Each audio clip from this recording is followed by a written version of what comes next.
Galimera, Galimera, Galimera. Good morning, good morning, good morning. And how are we all today? Well, as you can see, my first broadcast since Easter. In fact, it's been quite nice just being able to relax and not have to worry about news or anything like that, and just really just enjoy the season. The weather today is just, as you can see, absolutely glorious today. Beautiful weather. I wish I could say the news was as good, but the weather's good. And I know yesterday in the UK, people were having an awful bank holiday yesterday in the UK. The weather was very bad. I've got to say hello to Shane up there on Exmoor, who had a live broadcast of his caravan being tied down up on Exmoor to stop it blowing away in the winds. But as you can see here today, absolutely glorious. I'm just wondering if Amanda might be tuning in with the weather forecast for today, but just looking at it, it just looks absolutely fantastic. The old grapes are coming along very nicely at the moment as well. Big shout out to Alf Ling and Emma Marku, and also over there Sweden, lovely Maria Hadelberg, and also Heather Nash up there in Birmingham. Lovely having you all tuning in. So that's the weather over in that direction, towards Amber Lockerbie and Pantocratra, and also looking towards Kerry and looking towards, just walking out into the sun here. Absolutely glorious, looking down towards Laguna and also in the Kalamaki direction. I can't see who's tuning in now because obviously the sun is in my eyes, but it's absolutely glorious. Fantastic weather. Looking down towards the cafe. Can we see the Cafe Neon from here, which has now reopened? Everybody is excited. The Cafe Neon has reopened, and that's where tonight Jane and I will be going down there for a meal. Our first meal that we've had since October. I'm sure you can see it, can't you? You can see the cars just down there, and you can just see the little umbrella up there in the air as well. So all the old fellas, all the old farmers are all sat there having a coffee, talking about what's been going on. Probably talking about today's news. I've got some really interesting stories for you about today's news. And then as we look towards the direction of Sillery, again, clear blue skies. It looks like it's going to be an absolutely glorious day today. And yeah, the grass needs a bit of cutting, doesn't it? But yeah, everything is looking really, really good at the moment. Yanni's out there. Yasu! That's the landlord there, looking out. Fantastic. Got to give you the news now. And I've got to be honest, the news is mixed, I think is the best way to describe it. Thank you for those people who've been dropping me little messages about what's been going on in the UK at the moment with the old Boris Johnson and tourism. I'll come to that in a little while. But once again, let's pick up a bit of catching up to do. Obviously, I've not been speaking to you for a few days now. So anyway, just to remind you, can you believe it's the 4th of May? It's Tuesday. And also just another little thing to remind you, it's also a bank holiday here again in Greece, basically in lieu of the May bank holiday. So everything is shut in town, bar the bars and cafes at the moment. So if you're going into town to go to the bank or anything like that, forget it. They won't be reopening until tomorrow. So I'll just sort of save you a journey. All right. Anyway, COVID in the last 48 hours, shall we say. At the moment, the numbers are down, which was good over that period. 2,146 infections over the last 48 hours. I've obviously put both days' numbers together. That brings the total amount of infections since everything started to 348,568 since the pandemic started. Now, cases into the country at the moment have stayed the same number as 9 new cases reported coming in through border checks at the country. That was exactly the same just before Easter. So again, no real change there. Now, according to the national stats yesterday, there were no new cases of virus on Lefkada. There was 1 case of the virus in Kefalonia, 10 cases in Corfu. Zakynthos had 2 cases reported. However, local numbers have actually said there was 4. So basically 4 numbers as well. However, Unfortunately, we did have a death here on the island, and that was on Easter Sunday. A 84-year-old man who passed away at the hospital. He had underlying diseases. He was being treated in the COVID clinic, and he was on intensive care, on incubation. Unfortunately, he passed away on Easter Sunday. So our condolences to his family for their loss at this time. So that means that's the first death that we've had in May of this month, and also that is obviously another death that we've had on the island this year as well. Anyway, so at the moment then, when we look at deaths nationally at the moment, these are combined numbers. So you want to cut the number in half to 66. There was 134 deaths, which is down, actually, believe it or not, on if we take that as, say, cut that in half, it is down on the numbers of before Easter. So at the moment, we've had 10,587 deaths in Greece since the pandemic started. Average age of those people passing away, 79 years of age, and 96% of those had underlying health problems or were over the age of 70. And obviously, one of those number is that gentleman here from Zakynthos. So once again, our condolences to all the families that have had a loss like this over the festival of Easter, which is obviously a very, very important festival for Greek people. So at the moment then, looking at incubations at the moment and people in intensive care. Intensive care numbers are down as well over the Easter period.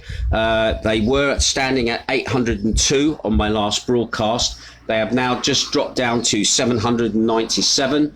491 of those are male and 306 of those are female. The average age of those people, as before, 68 years of age. And 83% of those have underlying health conditions or problems or are over the age of 70. Once again, we hope all those people will pull through and be okay. Once again, just to remind you as well, I have no information as to what the COVID stats are like at the moment in the clinic here on Zakynthos in the ward or incubation. There's been no information on that at all. And as soon as I get anything, I will let you know. Right, so let's look at today's news then. Interesting story today.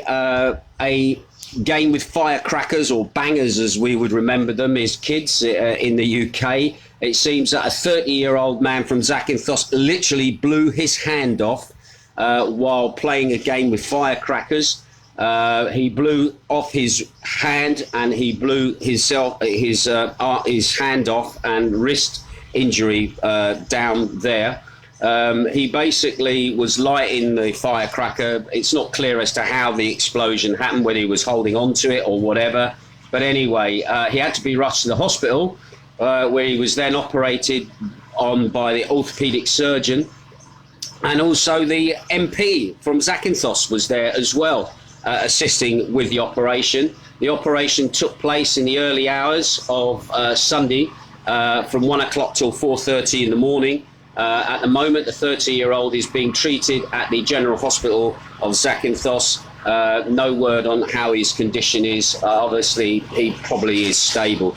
But once again, we see kids with these firecrackers, and trust me, they're like little mini dynamite sticks, these things. And obviously, playing about with them, they are dangerous.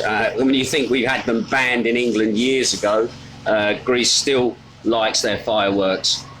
Anyway, at the moment, the UK Prime Minister Boris Johnson stated yesterday that there may be some easing of international travel from the UK after May the 17th. However, he added that the government will be very, very tough on its approach. The UK cross-party parliamentary group on coronavirus, which consists of 60 MPs and peers, has confirmed that in their view, the government should discourage people from travelling abroad unless it's essential, as airports are a breeding ground for the virus, with people arriving from red, amber and green listed countries, often mixing in overcrowded arrival halls. Yeah, you understand the rhetoric, over-the-top rhetoric. Anyway, further information on UK travel plans is likely to be this week at some point. However, it is rattling the Greek press. I have been going through the Greek press this morning. They're worrying about the headlines that are being generated by the likes of The Sun and also the Daily Mirror. Thank you to those people who sent me information as well. Brian Darlington and a few other people sent me information as well. However, those papers are actually saying that Greece is unlikely to be on the green list along with Spain and Italy, which is, I think, very unfair. Greece has got the lowest rate of infection. It's got the lowest death rate. It's also got one of the highest vaccination rates within Europe. Greece has been playing the game. Greece has been overcautious in some respects, which might be to its detriment. Mitsotakis calling the country into 2 shades of red, I don't think may have helped, because it might have made things look worse than what they really are, because obviously erring on the side of caution. The other thing that's at the back of my mind, there's a little bit of Brexit at play here as well. Also, maybe a little bit of tit for tat. It seems that everybody who's been selling weapons to Greece seems to be allowed travel here. We're talking Americans, we're talking Israelis. So maybe, Boris, if you do a deal with Greece on weapons, Greece wants you to come. There's no two ways about it. But maybe I should direct this to Mitsotakis. This contract you've got up for frigates at the moment that you're wanting to be built, I know Britain has got its hat in the ring for those. If you want to save your economy this year, mate, you might want to do a deal with frigates at the moment and buy at least 1 or 2 from the UK. And that might put you in good stead for allowing British tourists to come to Greece, all right? Because obviously it's jobs for people in England. That would be the rhetoric that's being used. And it might be an idea to keep those external export jobs safe, okay, by basically building these frigates that the Greek Navy at the moment is in the market for. Because the Germans are selling loads of kit, they're going to be allowed to come. The French have sold loads of kit, they're going to be allowed to go on holiday. Britain start selling some weapons to Greece, so you might actually end up getting your holiday, all right? Anyway, we'll keep an eye on that story, because that story is so important at the moment, because we obviously now, we should be in our season. I should be at work now. Jane should be at work now. We all should be at work now. But at the moment, we're still sat waiting for the decisions to be made, not in Greece, but the decisions to be made in the United Kingdom as to whether we're going to have a season this year or not. And the way things are looking with the cancellation of holidays at the moment, it's not looking good for maybe the end of May and probably the beginning of June, and in some quarters, maybe even far as July. Anyway, as you know, we are now technically out of lockdown to a degree. However, I'm just going to give you now some of the restrictions and the conditions now that we are now under from the 3rd of May. So from Monday, restaurants, cafes, bars can reopen again across Greece, but obviously they're under strict conditions. And I was looking today, this is a mix of the conditions and also the ramifications if those conditions are broken, which I think is interesting for the UK listeners to understand. There's restrictions that we're under and how more draconian they are in comparison to what you've had in the UK.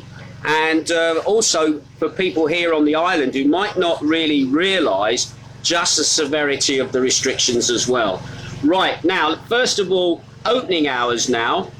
People are now allowed to open their businesses from 5 o'clock in the morning until 22:45, but premises have to close by 22:45 as the curfew now starts at basically 11 o'clock.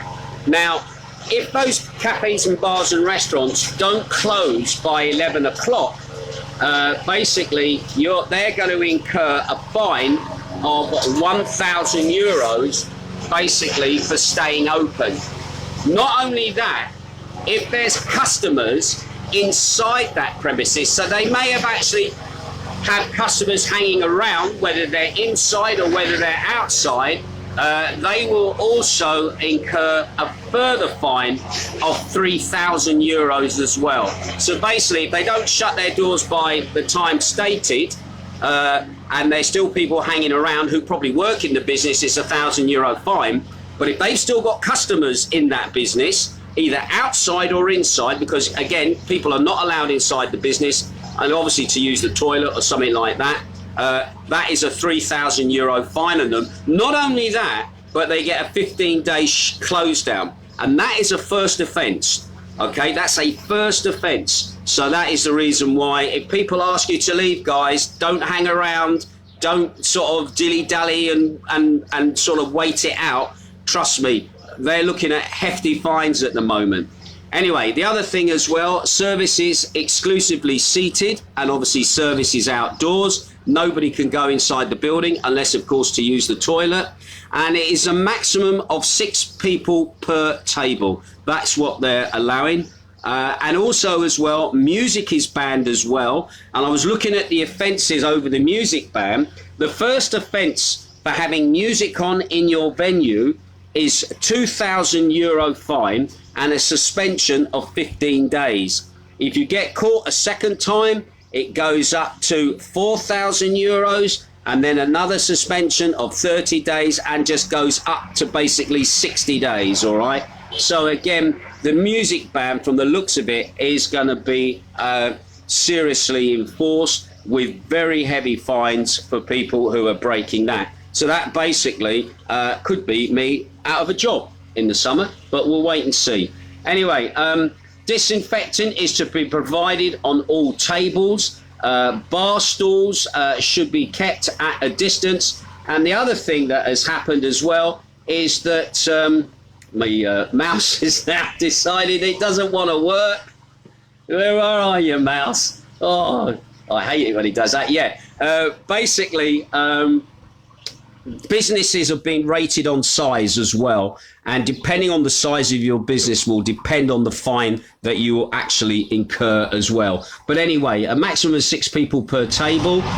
Disinfectant is provided on all tables. Bar stools and tables should be placed at a distance, and tables, chairs and menus have to be disinfected each time customers vacate a table, and staff obviously have to self-test twice a week. At the moment, I haven't found any information as to yet what the fines are for those people who either work, who haven't tested. At the moment, those fines haven't been made public at the moment, but I'll guarantee there'll be fines coming for that. Masks must be worn by the staff as well as customers, except when eating and drinking, which is something we were quite used to last year.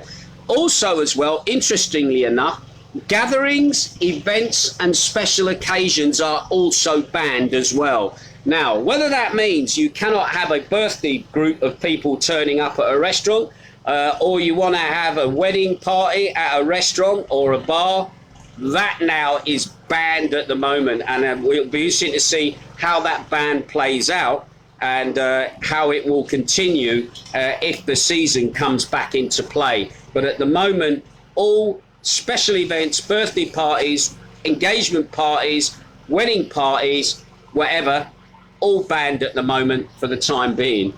Right, interestingly as well, restaurants in hotels can open, but that's purely for the guests. All right, guests are the only people allowed to eat in those restaurants. So if you know of a nice restaurant in a hotel and you thought, oh, I might go there for my Sunday lunch, no. It's banned. If you might remember, there was an MP last year who got fined for having a meeting in a restaurant, and he got fined, actually. He got caught out and fined. So again, they're only allowed to have the restaurants open for obviously guests to be able to eat in the hotel, and also their bars are also closed as well. So hotels cannot have their bars open. So if you're a guest in a hotel at the moment, you can have your dinner in there and your breakfast in there, But in the evening, I'd go out somewhere, have something to eat out because your bar in your hotel will not be open. And I can't understand the sense of that in one iota whatsoever. And also, the most important thing I must remind you is don't forget it's code 6 on your mobile phone to check out with the police so that you can go out to a bar and restaurant. Okay, you must have 6 on your phone, which funnily enough was the same code as exercising, was on the same. So yes, I'm having a bit of exercise of the right hand, drinking away. So again, don't get cheeky with the police now. They won't understand that humour and you'll probably get yourself arrested if there's a problem, all right? But anyway, that is basically the regime that we are under. And Lady Jane made a very good comment this morning. This is worse than last year. Far worse than last year. And guess what? We had no vaccine last year. We had no self-testing last year. We had nothing last year. And what happened? Nothing really. We had no problems really, but this is kicking the arse out of it to the extreme again. And we're trying to get people back over here. I think some of this is being done for show, to show that we are a safe place to come to, not so much for the visitor, but for the politicians and the people above in the UK. I thought Boris Johnson's dad was a great lover of Greece. He was caught out on the last lockdown spending his time in Greece. That's another reason maybe Greece might be on the naughty step, is because he doesn't trust his dad. But in the meantime, we'll be keeping our eye on what's happening there to see what comes. And do I have any good news, you say, Ginge? Well, I have some interesting news, actually. This might be something you might be interested in. There's going to be a seminar called the Veterans of the Battle of Crete who played Australian football. Yes, there's a seminar on that, and that's going to be presented by Barbara Cullen on May the 6th. It will be in English. The seminar is part of a seminar on Greek history and culture, which is being hosted by the Greek community of Melbourne. So a big shout out to Rossi over there, my old mate Graham over in Australia, which is going to shed light on the 22 Australian footballers who served with the Australian Army in Greece. Anyway, the seminar will be held on the 80th anniversary of the Battle of Crete, and it will examine both their footballing careers and their time with the Australian Armed Forces. And it's going to start, believe it or not, at 7 p.m, which is 11 a.m. Greek time, all right? 11 a.m. Greek time. So you can watch this on the morning. And it's at the Greek Centre in Melbourne. And it can be viewed on Facebook and also on YouTube. So if you're looking for a little bit of light relief, something, and again, the Battle of Crete, very important history, especially for me personally, a very important history, because it was the Battle of Crete that led to the formation of the RAF Regiment, and also led to the formation of the Parachute Regiment as well, because airborne forces were used to attack bases, and it was decided that there had to be some kind of proper organised force that was integrated within the Royal Air Force to protect its assets, and not just a job given to the army to do the job. And the same token, Churchill said Britain has to have its own airborne force capability, and so therefore the Parachute Regiment was also born out of the operations, the successful operations by the German Luftwaffe, who had the paratroopers that invaded Crete. So again, it's the 80th anniversary of that. And I know my old buddy down there in Crete, Sean Johnson, is also a guide for the battlefields down there. We'll probably be having a very busy of-ish time down there, as much as restrictions will allow, to basically do the commemorations for the Australian troops down there. Right, okay then, let's have a quick look, see who's tuning in.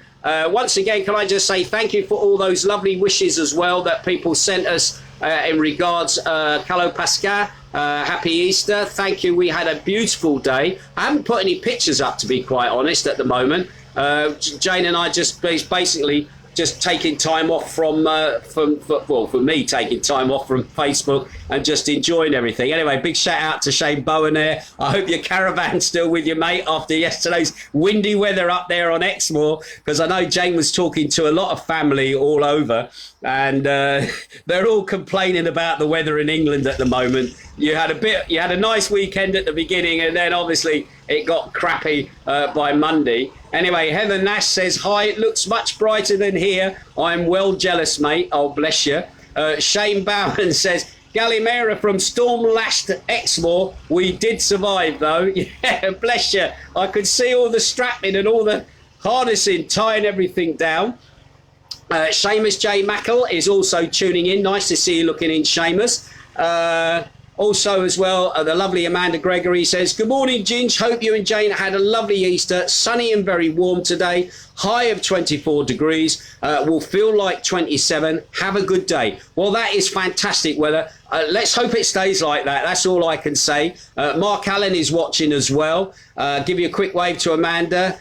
Teresa Ann Huggett is also tuning in as well. Nice to have Christine Coldwell tuning in as well. I hope all is well in Leighton Buzzard. I spoke with Michael over the Easter period. He seemed a bit bleary-eyed at one point. I think he'd had a bit of a night out anyway, as best as he could. Anyway, Alpha Ling says, morning, Ginge. Weather not very good in Suffolk. It doesn't seem to be good anywhere at the moment in the UK.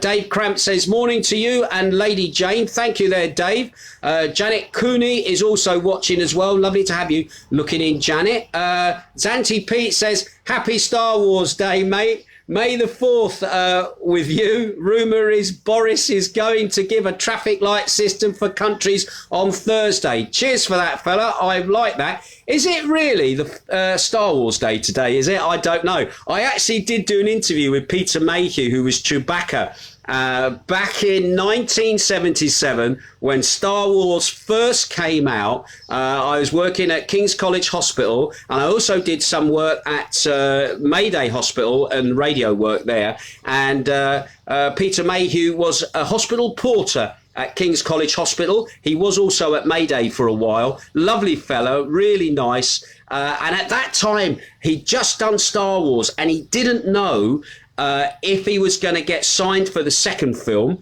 And him and Kenny Baker and even your man Darth Vader guy, the Green Cross man, and his name escapes me now, all were kind of on tenterhooks as they didn't know whether they were actually going to be in the next film, The Empire Strikes Back, which was probably the best of all of the Star Wars films.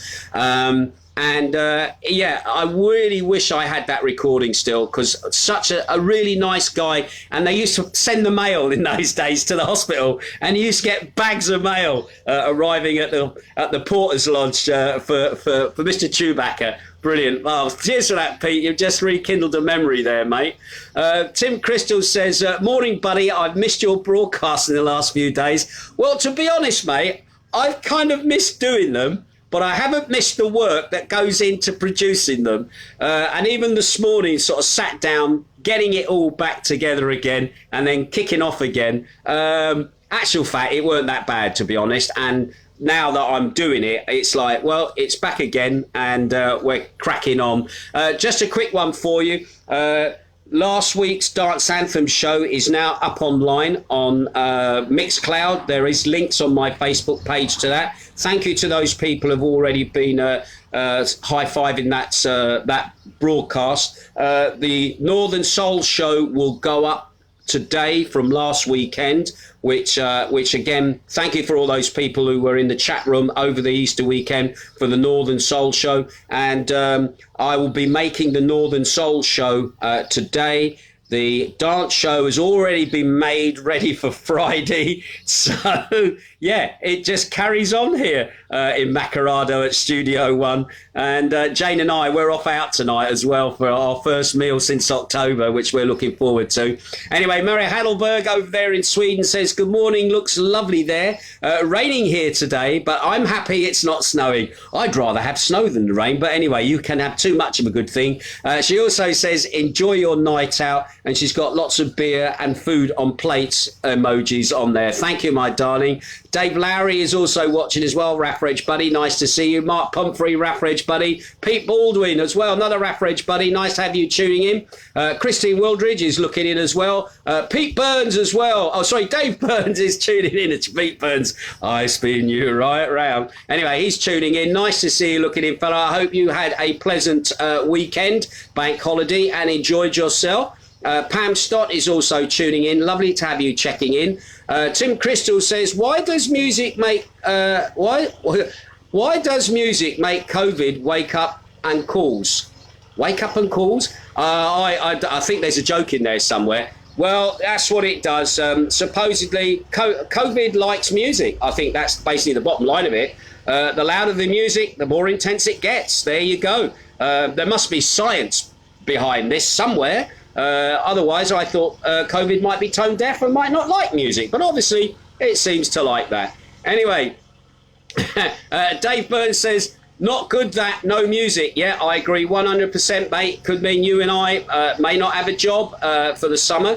It is worrying at the moment. And if it's draconian as what they're saying the enforcement is going to be, because there's a lot of things to pay for at the moment. And can I say to Patrick Michael over there in Canada, I was speaking to him yesterday. He was one of our singers we had at Magdalena's, Patrick Michael McCarthy.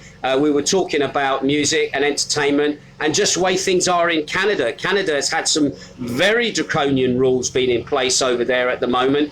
And he's not bitten into the whole of the COVID thing. He's obviously finding himself at issues at the moment. But he says he's put it to good measure because basically it's given him time to write stuff, get himself in the studio. I think like a lot of us, we've all been in that position where we've had to turn ourselves towards other things just to keep our sanity, I think is one thing, and maybe make a little bit of money if we can. Anyway, Andy Johnson is watching as well. Philip Ellis is watching as well. Kevin Hamlet. Hello, Kev. Nice to see you tuning in. Kev is also an ex-Raffridge buddy of mine, and he's also a film extra. He's done quite a bit of movie work as well. Now, it seems to be the way with a lot of ex-Raffridge gunners to go off and become film extras because they got the pension behind them. They can afford the time on set and just enjoy the company and the free food they give you. Also, Gary Horsfield is there as well, another Raffridge movie extra as well. Nice to have you tuning in as well, buddy. Julie Stevens is also watching as well. Jean Lillis is also watching. That's a new name on me. Julie Stevens, Sarah Lou, Barbara Telfer. Tim Crystal says, so with this no music thing, does that mean you can't play musics? Exactly, you can't play music. Now, my argument to this is, are you going to ban football, right? Because the argument about having music in a bar is that if music is played loudly, people talk loudly and they have to lean in to be heard. Now, the funny thing is, when they lean in to be heard, they're with their wife, they're with their girlfriend.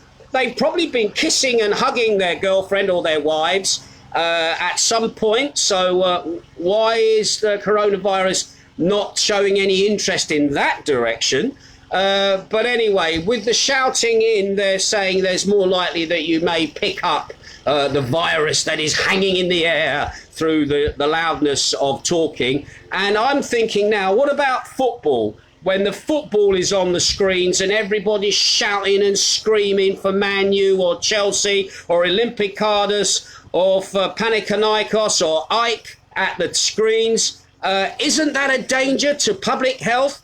Shouldn't we now ban live sport on television as well? Or do we have to sit quietly and watch football on the TV screen? Some politician needs to get onto this and address this as a danger to public health. Is the fact that, one, these players are not social distancing while they're on the pitches and they're running around with their virtual reality crowds cheering and chanting all in the right places, even though they're playing crap football. But at the end of the day, why is it then that football has not been banned in pubs, bars and restaurants? Because of the noise the crowd makes there. You want to hear them round the back when there's a game going on round the back, because we have football matches round the back. Think of all that virus that's floating around from shouting for Zakynthos FC that goes on. But anyway, I'll leave that in the hands of our betters above us, who seem to know what they're doing in the running of the country. Anyway, Peter Atkins says, morning, Ginge. Mary Elves says, watching. Rosewood is watching as well. Jane Clues, Jane's ex-sister-in-law, is tuning in all the way from Leek, North Staffordshire. Lovely having you tune in, my lovely. Joe Redding. I was talking about you the other day, Joe, with a tractor. Joe's my contact inside the Irish government. Anyway, lovely to...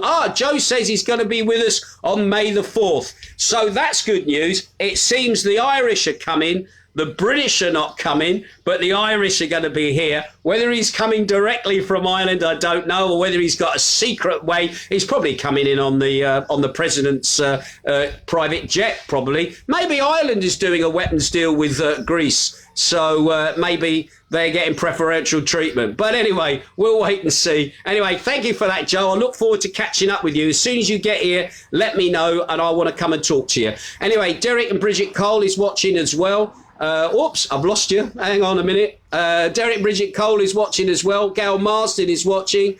Alan Cowell is also tuning in. Lovely to have you looking in. Gail Marsden says, good morning, everyone. It's like winter again here in Yorkshire. Yorkshire. Oh, God's country. There you go. Pete Burns is laughing a lot. Thank you, Pete. Dennis Patrick Carroll is also tuning in as well from Cyprus. How's things over there? Did you have a good Easter there, fella? Steve Hincklin in Stoke-on-Trent says, Gallimera, very wet and windy here this morning in Stoke-on-Trent. Oh, bless you. Peter Atkins says, when will these measures be reviewed? Do you know what? I don't know. Put it this way. We've been told here that the texting system we have to go out anywhere, that is technically going to stop, or initially that is going to stop on the 15th of May.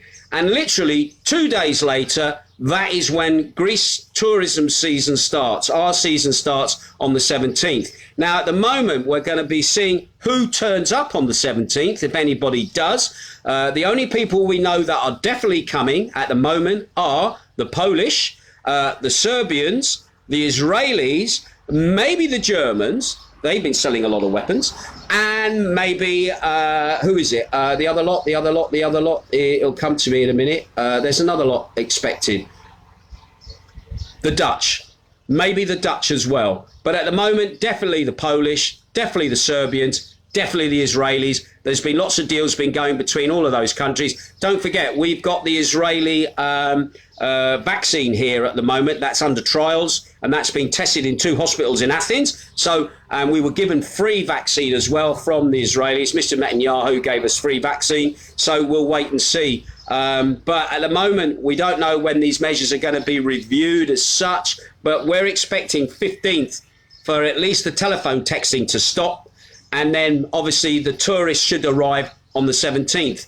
So, again, our curfews will... And the thing is, will the curfew still be in place when the tourists arrive? We shall wait and see. At the moment, we just don't know. So there's a lot of things that have to be ironed out and sorted out, which, again, is being left right to the last minute. I know that for a fact, speaking to guys at the airport, they don't even know when the first flights are actually coming. They know slots have been allocated, but who's actually going to turn up on that first day on the 17th, that is still not 100% confirmed that they will be turning up. So we will wait and see. Anyway, Treesaran Huggett says, hi. Ian Booth is watching. I hope you're feeling a lot better, Ian, and you're on the mend as well. He says, I'm having an MRI scan today. Bless you, fella. Oh, well, I hope you're going to be okay, fella, because we want to see you back here at some point. I do know there's a lot of people now who are now looking towards 2022 at the moment, changing their holiday plans, their holiday details. Once again, I leave that decision with you. Just remember, Greece wants you. That's the first thing. We want you. We've lowered the restrictions. You can come here without the vaccine as long as you test negative before you fly in. And you can come here if you've had the vaccine, and you can present your little bit of cardboard, which is what we'd rather keep it at, a little bit of cardboard, not a bloody international vaccine passport or any of the other secret identity card on the sly things going on. You might even find your National Health Service app being accepted as a form of ID. But anyway, we want you to come. That is 100%. We need you to come because our economy hinges on your arrival. Our local economy definitely hinges on your arrival. And even though we're welcoming people from Poland, we're welcoming people from Serbia and people from Israel, from Italy, from all other countries, it's the British that come here that are the biggest input into our local economy of Zakynthos. Maybe not so much for the whole of Greece, where the Germans are number one, but definitely for this island, the Brits are number one in putting money into the economy. And a lot of businesses seriously will be considering, is it worth my while to open without the British coming? So again, we shall wait and see. I'll keep my ear to the ground. Thank you for the continued support. Once again, like and subscribe on the YouTube channel. I'm really trying to build the numbers on there at the moment. This news is going to go up on there, and it is also going to go into Greece's bulletin board as well, who also host this, and they mainly host the YouTube broadcast. But please go and support those, and I'll keep my ear to the ground. I'm looking forward tonight to having pancetta. Oh yes, pancetta outdoors down at the Little Stecky, one of the best eating places in the whole of Greece. It's a secret place to come to, and looking forward to going down there tonight with Jane and having a lovely meal there tonight. So anyway, you take care, have a good one. Hilary Rogers, I hope you had a lovely Easter. Christine Brown, I hope you had a lovely time as well. I will see you tomorrow with more information, more news as to what's going on here on Zakynthos and also in Greece. Ta-ra!